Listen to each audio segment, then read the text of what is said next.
Out of all the classic sci-fi tropes, one that seems to be covered the most is the concept of traveling through time. Whether you went back in time to save humanity from the robot uprising, or maybe you want to study for your high school history project. Or maybe you went back in time to meet your parents while they were still in high school. But such power seems too risky to leave in the hands of anyone. If only there was some sort of special police force to regulate time travel and protect the world from the consequences of altering the past. Released in 1994, directed by Peter Haynes, best known for directing the legendary sci-fi classic 2001: A Space Odyssey. The sequel. Also starring the one and only Jean Claude Van Damme, who I've talked about before. This movie came out during his prime and is one of his most commercially successful movies, though not as critically favored. Probably because his best work was yet to come out that year. You have made me a happy man. Next, I'll make you a dead one. Yeah! I'd better go to the past.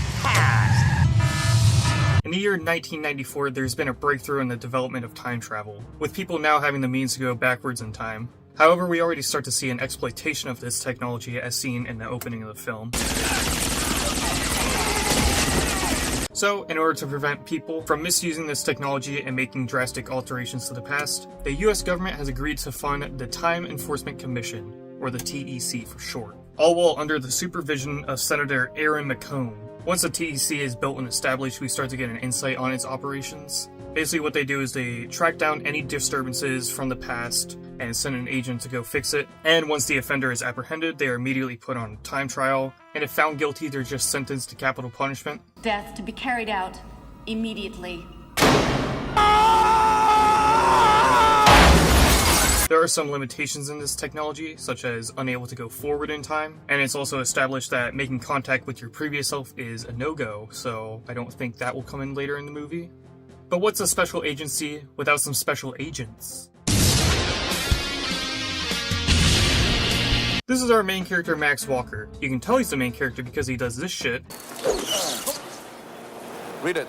He talks to his wife Melissa about a job offering he had for the TEC, but she doesn't seem to be too thrilled about the idea, as we find out later that she's actually pregnant. But before she's able to break the news to him, Max starts to leave for an emergency call, right before being shot to death. Luckily, Max survives because the villains did what villains do when the writer doesn't want the character to die, by having him get shot in the chest while wearing a bulletproof vest, rather than getting shot in the head, because the villains didn't want to be too thorough. So, that's a relief. His wife is definitely dead, though. 10 years later, in 1929, Max Walker, now a high-ranking agent of the TEC, confronts his former partner Atwood, who has been using his future knowledge to profit from the stock market. I went 10 rounds.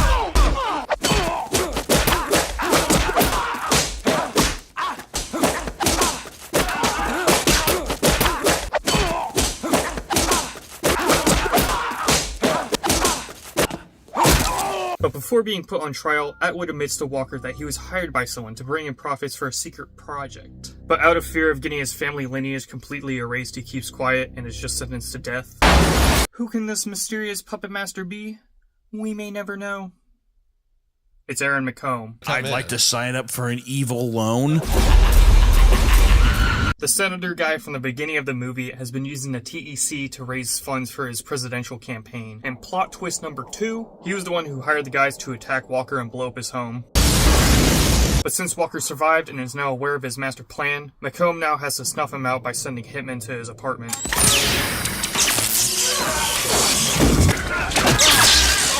Have a nice day. And just in time, Walker's new partner shows up. I don't want no partner, I don't need no partner, and I ain't gonna never have no partner. Did Kojak have a partner? Yeah, the fat guy. Walker gets introduced to his newly assigned partner, Sarah Fielding. And while Walker isn't fully on board with the idea, he doesn't really have much time to retaliate before they're already sent on their next mission.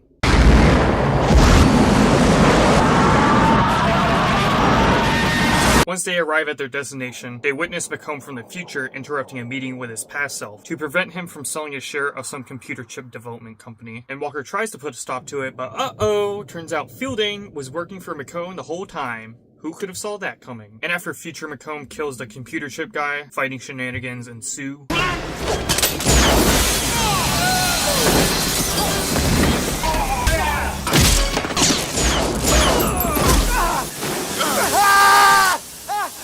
Have a nice day. Once Walker defeats all of McComb's goons, and after a tense fight between Walker and Fielding, I don't want to fight a woman. Then don't. McComb shoots Fielding just to get her out of the way. And it's not really explained why Fielding was working for McComb. She never says what her motives were. She never implies that she was blackmailed or anything. At least with Atwood, you can assume that he was profiting from helping McComb, but I guess Fielding was just doing it for the love of the game or some shit. And it's even more confusing because once Walker sees the future, he goes back in time to find Fielding so that she can testify against McComb, and she just immediately agrees to it. I need you to testify against McComb. That would be my pleasure. But as Walker goes to collect evidence of her existence, she's just killed.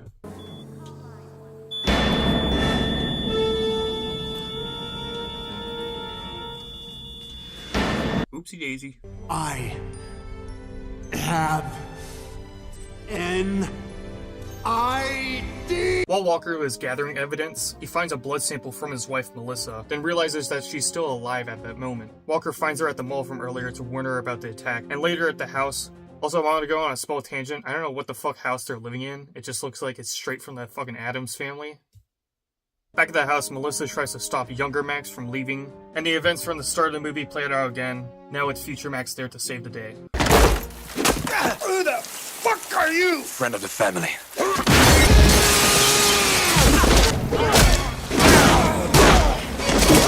And after future Max saves his younger self,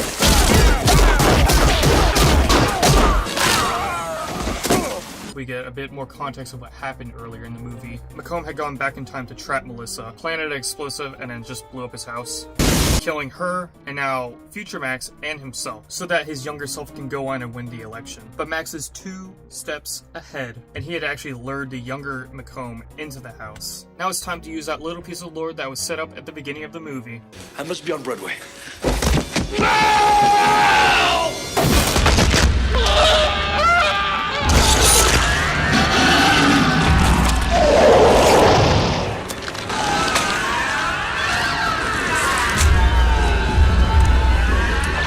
And then in the span of 15 seconds, Max picks up his unconscious wife, runs down the stairs, out the door, and then far enough away to avoid getting blown up.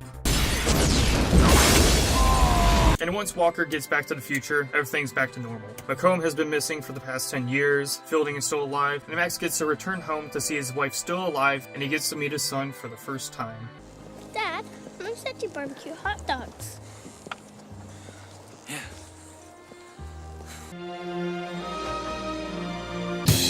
He's gonna take you back to the past.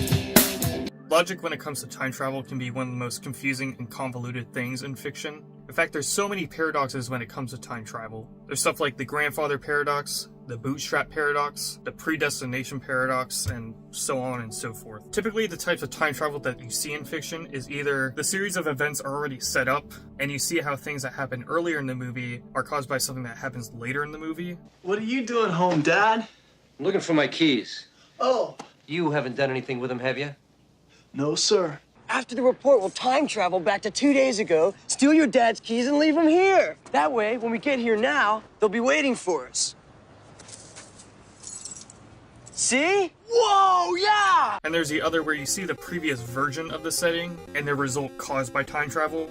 I can't believe you loaned me your car without telling me it had a blind spot. I never noticed that the car had any blind spot before when I would drive it. Now, Biff, I want to make sure that we get 2 coats of wax this time, not just 1.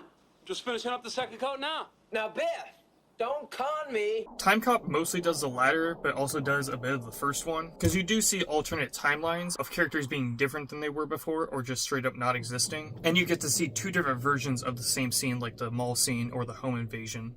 But then it gets into more confusing territory, like, why didn't McComb make sure that Walker was dead? Because he clearly would have known that his attempt to kill him didn't work if he's talking to Agent Walker in the future.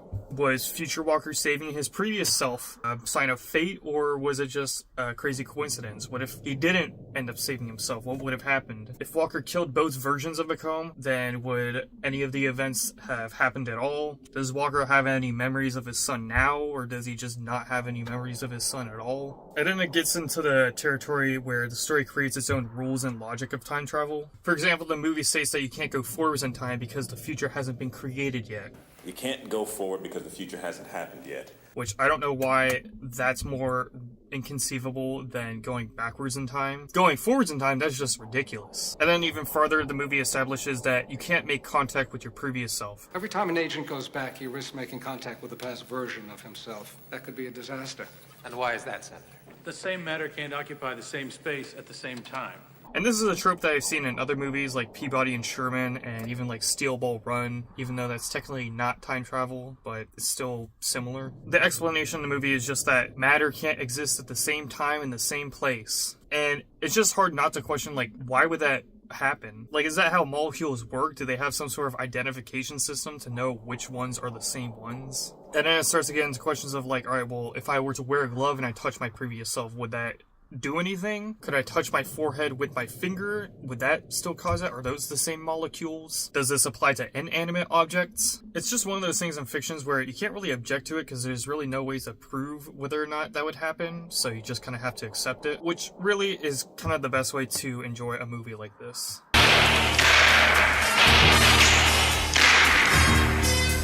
Time Cop stands out from Van Damme's previous popular movies since the fighting here serves a different narrative purpose. In movies like Bloodsport, Lionheart, Kickboxer, the context behind those fights is that it's a sport, it's a curated event, and the stakes at play are for stuff like honor, revenge, or just to win money. In Time Cop, however, Walker is either fighting to survive or to stop the bad guy from doing bad things. So the reason why they're fighting is a bit more tangible and practical. Though it's not to say that the fighting or the stories in the previous movie are any lesser. As for the quality of the action, it's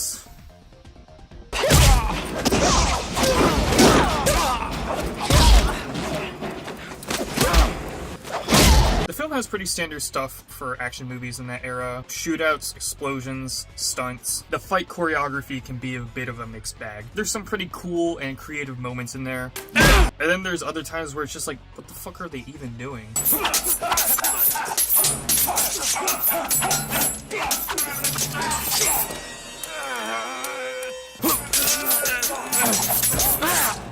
And they tend to rely on fast cuts and disorienting camera angles that makes following the action more of a chore. Though a movie like Bloodsport may have more thought out and readable fight choreography, Time Cop has the benefit of having more to work with. So stuff like environments, weapons, having higher stakes. So the action in the movie is still fun to watch.